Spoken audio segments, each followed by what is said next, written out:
سال 1922 عالم اسلام کے لیے وہ وقت بے حد نازک تھا۔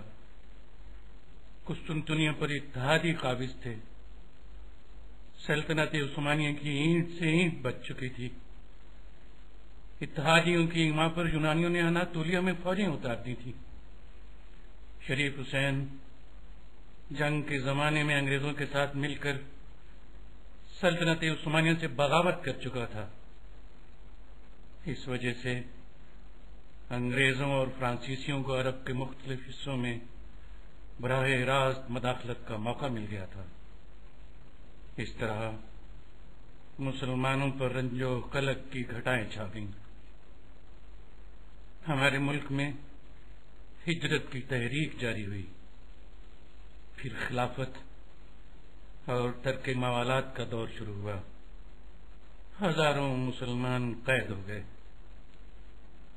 ادھر دنیا اسلام کے روبرو نئے نئے مسائل آ گئے۔ اقبال نے انہی میں سے بعض اہم مسائل کے متعلق حضرت خضر علیہ السلام کی زبان سے مسلمانوں کے سامنے صحیح روشنی پیش کی، اور نظم کا نام خضر راہ اسی وجہ سے رکھا کہ یہ مشکلات و مصائب کے نہایت نازک دور میں رہنمائی کا مینار تھی۔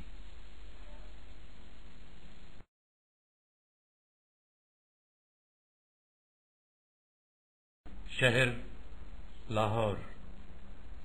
یہ نظم اقبال نے انجمن حمایت اسلام کے 37ویں سالانہ اجلاس میں پڑھی تھی، جو اپریل 1922 میں اسلامیہ ہائی اسکول اندرون شیراں والا دروازہ میں منعقد ہوا تھا۔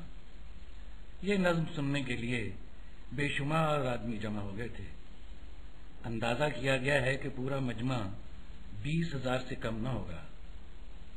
بعض اشعار پر اقبال خود بے اختیار روئے اور مجمع بھی اشکبار ہو گیا۔ بیان کیا جاتا ہے کہ اقبال پر جتنی رقت خضر راہ پڑھنے کے دوران میں طاری ہوئی، اتنی کسی نظم کے دوران میں نہ ہوئی۔